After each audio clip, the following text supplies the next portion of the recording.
아멘. 오늘 말씀은 사사기 9장 1절부터 10장 5절까지입니다. 나를 나 자신으로부터 구원해 주실 분이라는 제목으로 말씀 보겠습니다. 사사기 9장 1절부터 10장 5절까지. 오늘 본문이요 많이 깁니다. 많이 긴데 다 읽겠습니다. 한 절씩 좀 루즈해질 수 있는데 집중해서. 자, 우리 9장 1절부터 10장 5절까지 꽤 깁니다. 본문이 꽤 긴데 한 절씩 다 읽겠습니다. 제가 한 절, 여러분들이 한 절 좀 잘 한번 읽어보면 좋겠습니다. 여룻바알의 아들 아비멜렉이 세겜에 있는 외가의 친척을 찾아가서 그들과 외조부의 온 가족에게 말하였다.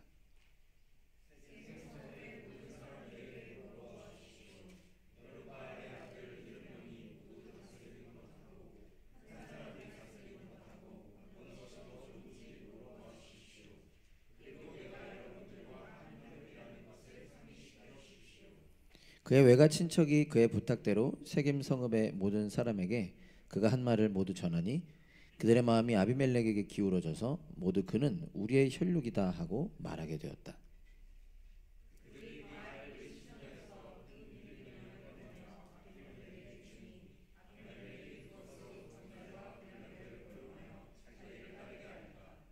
그리고 그는 오브라에 있는 아버지의 집으로 가서 자기 형제들 곧 여룻바알의 아들 70명을 한 바위 위에서 죽였다.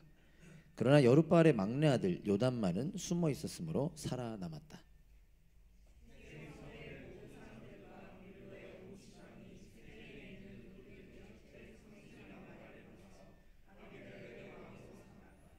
사람들이 이 소식을 요담에게 전하니 그가 그리심산 꼭대기에 올라가 서서 큰 소리로 그들에게 외쳤다. 세겜 성읍 사람들은 내 말을 들으십시오. 그래야 하나님이 여러분의 청을 들어주실 것입니다.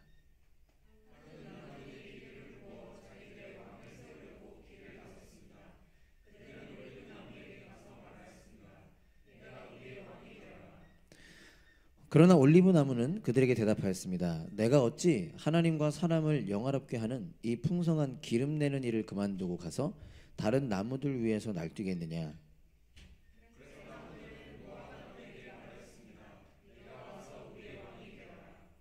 그러나 무화과 나무도 그들에게 대답하였습니다. 내가 어찌 달고 맛있는 과일 맺기를 그만두고 가서 다른 나무들 위에서 날뛰겠느냐.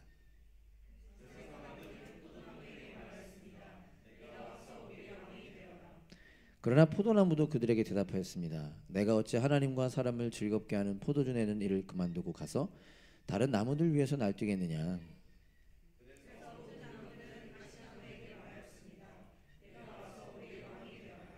그러자 가시나무가 나무들에게 말하였습니다. 너희가 정말로 나에게 기름을 부어 너희의 왕으로 삼으려느냐? 그렇다면 와서 나의 그늘 아래로 피하여 숨어라. 그렇게 하지 않으면 이 가시덤불에서 불이 뿜어 나와 레바논의 백향목을 살라버릴 것이다.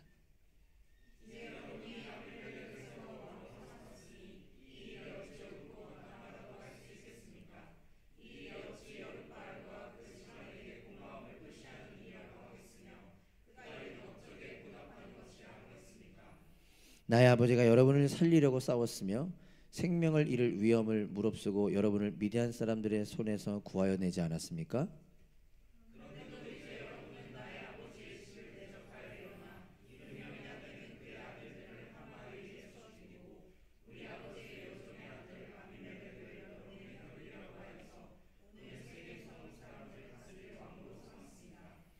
여러분이 오늘 여룻바알과 그 집안에게 한 일이 옳고 마땅하다면 여러분은 아비멜렉과 더불어 기쁨을 누리고 그도 여러분과 더불어 기쁨을 누리게 하십시오.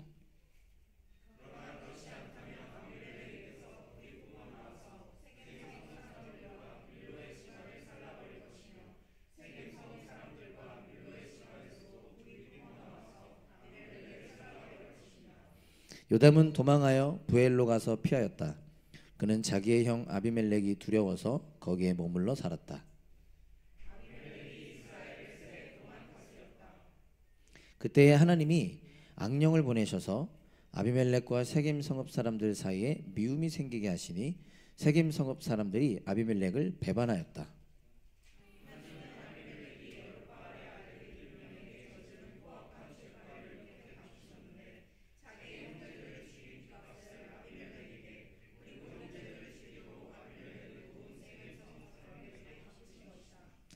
세겜 성읍 사람들이 아비멜렉을 괴롭히려고 산 꼭대기마다 사람을 매복시키고 그것을 지나가는 모든 사람을 강탈하게 하자 이 소식이 아비멜렉에게 들렸다.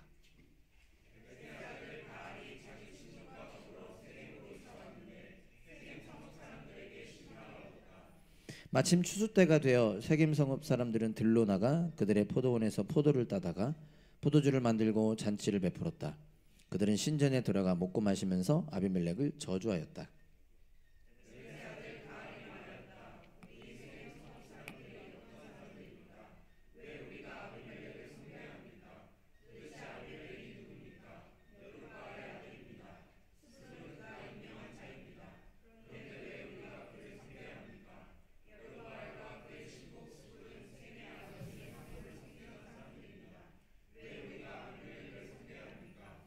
나에게 이 백성을 통솔할 권한을 준다면 아비멜렉을 몰아내겠습니다.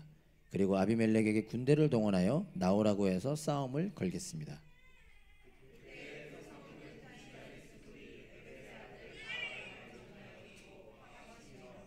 몰래 전령을 시켜 이르마에 있는 아비멜렉에게 알렸다. 보십시오. 에벳의 아들 가알과 그의 친족이 세겜으로 이사오더니 임금님을 대적하려고 온 성읍 사람들을 충동질하고 있습니다.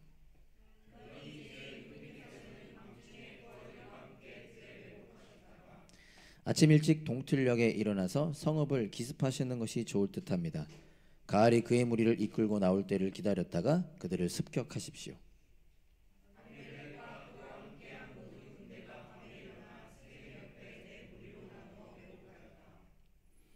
에벳의 아들 가알이 나와서 성문 어귀에 서니 아비멜렉과 그의 군대가 매복한 곳에서 나왔다.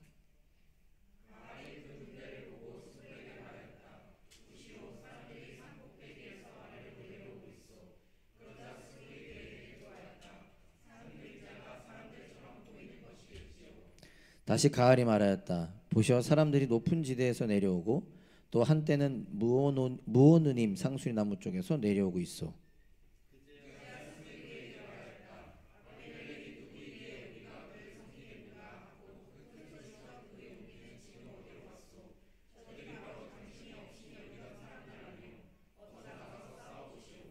가알은 세겜 성읍 사람들을 거느리고 앞장서 나가 아비멜렉과 싸웠다.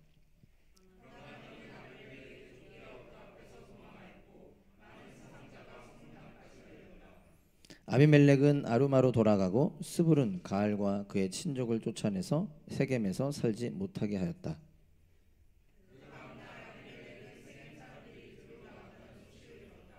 그는 자기 군대를 이끌고 나가서 세 떼로 나누어 들에 매복하고 있다가 그들이 성읍을 나서는 것을 보고 일제히 일어나 그들에게 달려들어 그들을 쳐 죽였다.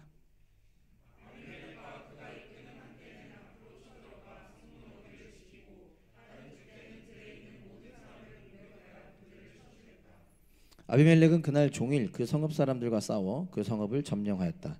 그는 그 성읍 안에 있는 백성을 죽이고 나서 성읍을 헐고 거기에 소금을 뿌렸다.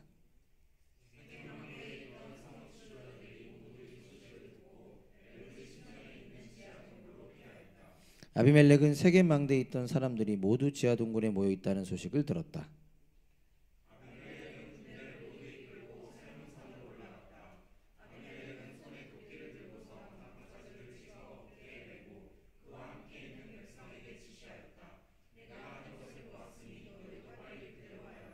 그래서 저마다 나뭇가지들을 찍어 가지고 아비멜렉을 따라가서 지하 동굴 앞에 나무를 쌓아놓고 그 지하 동굴에 있는 사람들 쪽으로 불을 질렀다.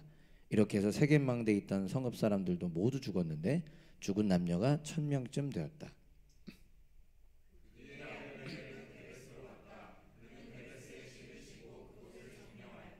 그러나 그 성읍 안에는 견고한 망대가 하나 있어서 남녀 할 것 없이 온 성읍 사람들이 그곳으로 도망하여 성문을 걸어 잠그고 망대 꼭대기로 올라갔다.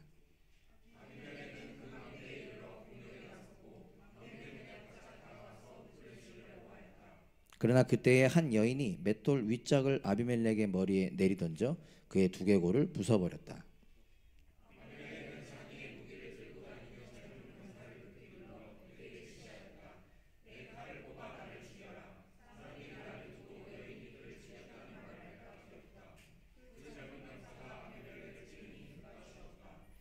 이스라엘 사람들은 아비멜렉이 죽은 것을 보고 저마다 자기가 사는 곳으로 떠나갔다.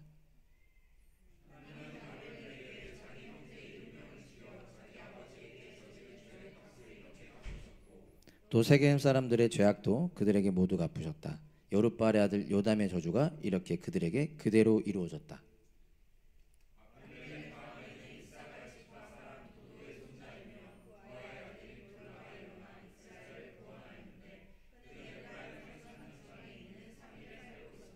그는 이스라엘의 사사로 23년 동안 있다가 죽어서 3일에 묻혔다.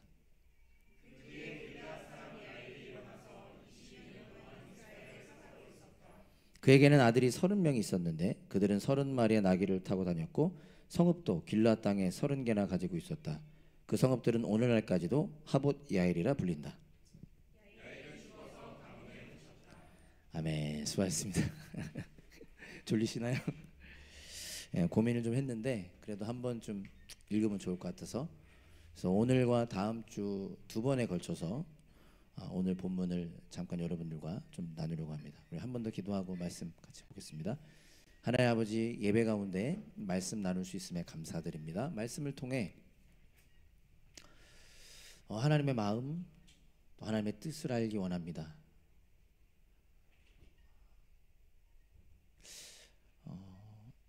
하나님께 순종하는 자로 하나님의 은혜를 알고 은혜를 갈망하는 자로 살아가게 해주십시오.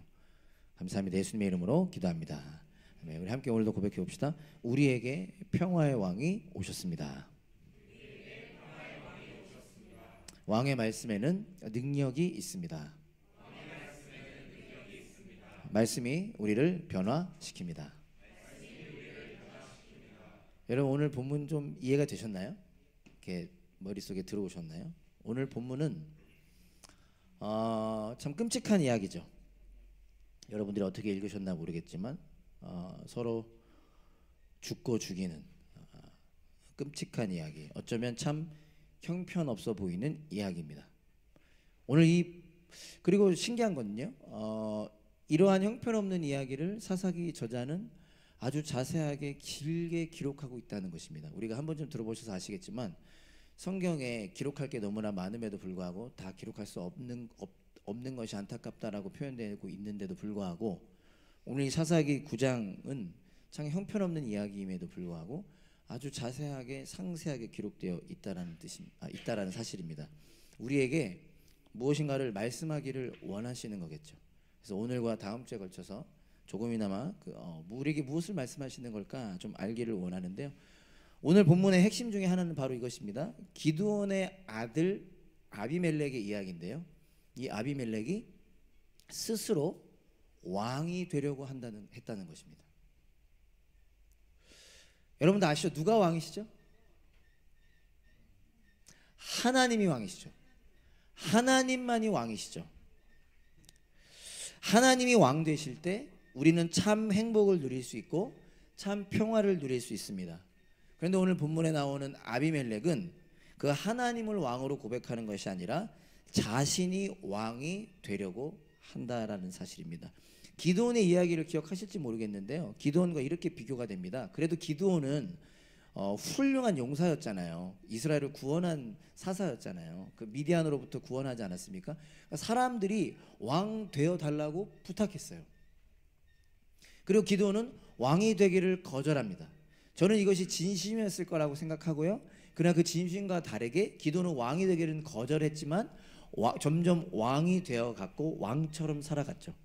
근데 오늘 본문에 등장하는 그 기드온의 아들 아비멜렉은 왕이 되기를 거절하는 척조차 하지 않습니다. 아주 그냥 대놓고 자신이 왕이 되려고 하죠. 이 모습을 통해 우리를 보게 되는 것 같아요. 저를 보게 되는 것 같습니다. 여러분 어떠십니까? 우리가 왕 되려고 하지 않습니까? 여러분이 여러분 삶의 주인 되려고 하지 않으시나요? 여러분이 여러분 마음대로 살아가려고 하진 않으십니까? 아비멜렉의 모습을 보면요, 그 과정이 얼마나 악하고 안타까운지 오늘 본문에 보면 이런 표현이 나왔었습니다. 아비멜렉이 바알 브릿 신전의 돈으로 건달과 불량배를 고용합니다. 우리가 뭐 영화나 드라마에서 봤던 것처럼 자기가 왕이 되기 위해서 불량한 사람들을 고용해서 고용한 거예요. 근데 그것도 바알 브릿, 다 자세히 설명할 수 없지만 이 브릿이라는 단어가 언약이라는 단어거든요. 그러니까 하나님과의 언약을 맺을 때 쓰는 단어 브릿을 이 바알 우상에게 갖다 붙여가지고 바알 브릿 이런 표현까지 쓰는 거예요. 그래서 우상에게 바쳤던 돈으로 불량배를 고용해서 어떤 일을 하죠? 자신의 동족을 죽이고요. 그리고 자기의 가족, 형제들 70명을 한 바위 위에서 죽입니다. 이게 한 바위 위에서 죽였다라는 게요, 공개 처형했다는 뜻입니다. 끔찍하죠. 70명이나 되는 자기 형제들을 다 잡아다가 그 위에서 죽인 겁니다. 그리고 나서 아비멜렉은 6절에 보면요, 이런 9장 6절에 보면 이런 표현이 있습니다. 세겜 성읍의 모든 사람들과 밀로의 온 집안이 세겜에 있는 돌기둥 곁에 상수리나무 아래로 가서 아비멜렉을 왕으로 삼았다. 불량배 고용해가지고 자기 가족들도 죽이고 자기의 동족들도 다 죽였습니다. 그리고 나서 이 세겜 사람들이 아비멜렉을 세겜으로 데리고 와서 거기서 왕으로 세웠습니다. 이게 어떤 모습이냐면요, 여러분 세겜 많이 들어보셨죠? 우리 창세기 12장 6절 7절 한번 보면 이런 말씀이 있습니다. 제가 한번 읽어볼게요. 창세기 12장 6절 7절에 보면 여러분 잘 아시는 아브라함에 대한 이야기인데요, 아브라함은 그 땅을 지나서 세겜 땅 곧 모레의 상수리 나무가 있는 곳에 이르렀다.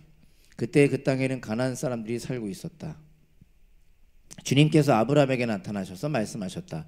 내가 너의 자손에게 이 땅을 주겠다. 이 땅이 뭐죠? 세겜 땅. 아브라함은 거기에서 자기에게 나타나신 주님께 제단을 쌓아서 바쳤다. 지금 아비멜렉이 왕으로 세워진 이 세겜이라는 땅은 어떤 땅이냐면요, 여러분 다 모르는 분 안 계시죠? 아브라함이 이스라엘의 민족의 아버지, 이스라엘 민족의 조상이라고 할 수 있는 아브라함, 가장 상징적인 인물이잖아요. 그 아브라함이 하나님의 말씀을 듣고 하나님을 예배하는 제단을 쌓은 첫 번째 장소가 세겜이었습니다. 하나님을 만나고 그 하나님을 예배한 첫 번째 장소가, 아브라함의 손자가 야곱이죠. 야곱이 삼촌 라반의 집에서 고생하다가 다시 자신의 고향으로 돌아와서 하나님, 제가 이제는 하나님만 섬기겠습니다. 그래서 자기의 모든 자기가 지니고 있었던 우상들을 다 그 땅 밑에다가 묻어놓고 이제는 하나님만 예배하겠습니다라고 고백했던 장소도 세겜이었습니다. 여호수아 이야기 아시죠? 여호수아가 그의 백성들과 함께 요단강을 건너죠. 요단강을 건너서 하나님이 약속하신 가나안 땅이라는 곳에 들어가게 되는데, 그 가나안 땅에 도착하여 하나님을 예배하기 위해서 모였던 첫 번째 장소도 세겜이었습니다. 여러분들에게 어떻게 다가올지 모르겠지만 무슨 얘기냐면요, 이 세겜이라고 하는 곳은 이스라엘 백성들에게 있어서 가장 역사적으로 영적 중심지였던, 하나님을 예배하고 하나님만이 우리의 왕이십니다라고 고백하는 상징적인 의미가 담겨 있는 곳이 이 세겜이라는 거예요. 그런데 이 세겜에서 하나님을 상징적으로 고백하는 그 세겜에서 아비멜렉이 뭘 했냐면 하나님을 고백한 것이 아니라 자신을 왕으로 세웠다라는 사실입니다. 여러분 혹시 미국 역사 아실지 모르겠는데, 제가 한국 뭘로 비유해야 될지 모르겠지만 팀 켈러라고 한 목사님은 이렇게 표현하더라고요. 몽고메리에서 인종차별을 복구하기로 결정했다는 것과 유사할 것이다. 뭐 말하자면 제가 정확하게 모르겠지만, 예를 들어서 우리나라 독립운동했던 분들을 기념하는 그곳에서 다른 짓을 하는 것 같은 그런 모습이라는 거죠. 기드온의 아들들 중 유일하게 살아남은 아들이 있었습니다. 70명은 다 죽임당하고 요담이라고 하는 아들 한 명이 살아남았죠. 그리고 이 요담이 그리심산이라고 하는 산 꼭대기에 올라가서, 세겜이라고 하는 곳이 있잖아요. 방금 세겜에서 아비멜렉이 왕으로 세워졌잖아요. 그 세겜 오른쪽과 왼쪽에 그리심산과 에발산이라고 하는 산이 있는데, 그 그리심산 꼭대기에 올라가서 아비멜렉을 왕으로 세운 세겜 사람들에게 이야기를 하나 들려줍니다. 우리 같이 읽었죠. 나무들 이야기를 들려줍니다. 그러니까 이솝우화 같은 이야기를 한 거죠. 나무들이 있었는데 그 나무들이 자기들의 왕을 세우려고 하고, 왕을 세우기 위해서 새 나무를 찾아가죠. 첫 번째가 올리브 나무, 두 번째가 무화과 나무, 세 번째가 포도나무. 그 나무들이 이 새 나무에 찾아가서 우리의 왕이 되어달라고 이야기합니다. 그때 올리브 나무가 이렇게 대답하죠. 내가 어찌 하나님과 사람을 영화롭게 하는 이 풍성한 기름 내는 일을 그만두겠느냐. 그리고 무화과 나무에게 찾아가니까 무화과 나무는 뭐라고 대답합니까? 내가 어찌 달고 맛있는 과일 맺기를 그만두겠느냐. 그리고 포도나무를 찾아가니까 포도나무는 말하죠. 내가 어찌 하나님과 사람을 즐겁게 하는 포도주 내는 일을 그만두겠느냐. 이게 어떤 의미인지 여러분 아시겠습니까? 물론 이야기 어렵지 않은데 이 세 나무, 올리브나무, 무화과나무, 포도나무는요, 이스라엘에 있어서 가장 중요한 나무이기도 합니다. 이스라엘의 농업 경제를 책임지는 가장 중요한 나무들이에요. 쉽게 말하면 귀한 나무라는 거예요. 소중한 나무라는 거예요. 훌륭한 나무라는 거예요. 이 나무들이 그러니까 다른 나무들이 이 새 나무를 찾아와서 왕이 되어달라고 한 거죠. 근데 나무가 어떻게 합니까? 아주 귀하고 어떻게 보면 그럴 만한 자격이 있는 나무들이었는데 왕이 되기를 거절하죠. 무엇보다 이 새 나무는 어떤 의미를 가지고 있냐면 하나님의 백성다운 이스라엘 백성들을 상징합니다. 하나님의 백성다운 이스라엘 백성들을 상징합니다. 뭐라고 이렇게 얘기했잖아요. 올리브 나무가 나는 하나님과 사람을 영화롭게 하기 위한 존재다. 나는 이 기름으로 하나님을 기쁘게 하고 사람을 기쁘게 하는 존재다. 무화과 나무는 뭐라고 하죠? 나는 과일을 맺는 존재다. 이 과일로 하나님과 사람을 기쁘게 하는 존재다. 포도나무도 마찬가지. 나는 포도주를 내는 존재다. 이 포도주로 하나님과 사람을 즐겁게 하는 존재다. 그러니까 그들이 왜 존재하는지를 알았다라는 거예요. 그들의 존재 이유는 열매를 위한 거였죠. 그리고 그 열매로 하나님과 사람들을 즐겁게 하는, 영광 돌리는 거였습니다. 언제 열매가 맺히죠? 하나님 안에 있을 때 열매가 맺히죠. 하나님을 하나님으로 고백할 때, 내가 나무라는 사실을 알 때, 그럴 때 열매가 맺힌다라는 사실입니다. 그러자 나무들이 마지막으로 새 나무가 다 거절하니까 어떻게 해요? 가시나무를 찾아갑니다. 그러자 가시나무가 이렇게 대답을 하죠. 다른 나무들은 다 거절을 했는데 가시나무는 이렇게 말합니다. 와서 나의 그늘 아래로 피하여 숨어라. 그렇게 하지 않으면 이 가시덤불에서 불이 뿜어나와 레바논의 백향목을 살라버릴 것이다. 다 아시는 것처럼 이 가시나무는 지금 스스로가 왕이 된 이 아비멜렉을 의미했습니다. 즉 요담은 아비멜렉을 왕으로 선택한 것이 악한 일이라고 말하고 있는 것입니다. 그러면서 이렇게 말하는 거죠. 옳은 일이라면 너희들이 복받기를 바란다. 그러나 옳은 일이 아니라면, 옳지 않은 일이라면 그에 마땅한 보응을 받을 것이다. 너희 둘 다 심판을 받을 것이다. 우리는 오늘 본문을 쫙 읽었는데요. 이들은 모두 다 하나님의 심판을 받았습니다. 아비멜렉과 세겜 사람들 사이에 악한 영을 보내셔서 서로 싸웠죠. 아비멜렉이 세겜 사람들을 모조리 죽였고 또 아비멜렉이 다른 사람들도 더 죽이려고 하는 가운데 여자가 던진 맷돌 윗짝을 맞고 그도 죽임을 당하게 됩니다. 오늘 우리가 본문을 통해서 제가 여러분들과 다시 한번 기억하고 싶은 것은요. 여러분 이미 잘 아시겠지만 죄인의 실태와 죄인의 결국이 어떠한가라는 것입니다. 죄인의 실태가 무엇인가? 죄인의 실상이 무엇인가? 죄인의 모습이 무엇인가? 그리고 그 죄인의 결국은 무엇인가라는 것입니다. 그 이유는 저와 여러분들이 죄인이기 때문입니다. 물론 지금 의인이 됐죠. 그러나 여전히 죄에 넘어지기도 하고 여전히 내가 나의 왕이 되려고 하기 때문입니다. 그리고 우리가 사랑하는 사람들 가운데 여전히 죄 속에 있는 사람들이 있기 때문입니다. 여러분들은 여러분들의 삶의 왕이 되려고 하고 있지는 않으십니까? 우리도 내 삶의 주인이 되려고 하고 있지는 않으십니까? 그 결과는요, 오늘 요담의 이야기에 나오는 가시나무와 같습니다. 가시나무가 뭐라고 얘기했죠? 나의 그늘 아래로 피하여 숨어라. 여러분 가시나무는 말 그대로 가시나무입니다. 그늘을 만들 수가 없잖아요. 오히려 가시나무 밑으로 가면 어떻게 되죠? 가시나무의 그늘에 쉴 수 있는 게 아니라 그 가시나무의 가시에 찔리기만 하잖아요. 너무 당연하고 우스운 이 이야기인데 사실 이것이 우리의 생각이라는 것입니다. 내가 가시나무인데 내 그늘에 와서 쉬라고 말하는 것과 같다라는 것이죠. 내가 가시나무인데 내 밑에 와서 찔려라라고 하는 것과 같다라는 사실입니다. 무지한 생각인 것이죠. 안타까운 생각인 것이죠. 큰일 날 생각인 것입니다. 오늘 저는 요담의 장면에서 모세의 모습, 모세의 말이 생각이 났습니다. 여러분, 이 요담이 그리심산 위에 올라가서 나무들 이야기를 했거든요. 근데 신명기를 보면 이스라엘 백성들이 가나안 땅에 들어가기 전에 죽음을 앞둔 모세가 이스라엘 백성들을 에발산과 그리심산 앞에 세워놓고 마지막 설교를 하는 장면이 나옵니다. 사진 한번 보시면, 사진 있나요? 여기가 이제 오늘 본문에 등장하는 세겜이라고 하는 곳이고요. 여기 에발산 그리심산 맞나요? 네, 에발산 그리심산 이렇게 있습니다. 그러니까 모세가 이스라엘 백성들을 가나안 땅에 들어가기 전에 이 에발산과 그리심산 앞에다 세워놓고 백성들의 반절은 그리심산 앞에, 또 백성들의 나머지 반절은 에발산 앞에다가 세워놓고 마지막 설교를 하는데, 어떤 설교를 하냐면 축복과 저주의 말씀을 선포합니다.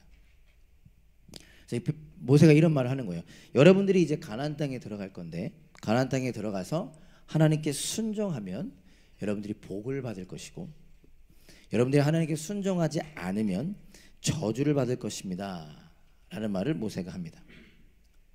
그 의도와 목적은 간단했습니다. 어떤 의도였고 목적이었을까요? 하나님 안에 거하라는 거죠. 가나안 땅에 들어가서 하나님을 믿고 하나님을 따르고 하나님께 순종하라는 거죠. 그러면 복을 받을 것이다. 나중에 여러분 시간 되시면 신명기를 한번 쭉 보시면 좋을 텐데요. 이 말씀에서 놀라운 점이 있는데, 모세가 복에 대한 말씀을 하고 저주에 대한 말씀을 하는데, 비교를 해보면 저주에 대한 말씀의 양이 훨씬 많다는 거예요. 2배인가 3배가 됩니다. 이렇게 하면 복 받을 거야 보다 이렇게 하면 저주를 받을 거야 라는 내용이 훨씬 많아요. 그 내용들을 가만히 살펴보면, 그리고 우리는 이미 성경을 통해서 알 수 있는데요, 이스라엘 백성들은 이 내용들을 지킬 수 없었습니다. 그러니까 무슨 말이에요? 그들이 가나안 땅에 들어가서 모세가 설교한 이 내용을 지킬 수가 없었고, 그 결과는 그들이 저주를 받고 심판을 받는 거였잖아요.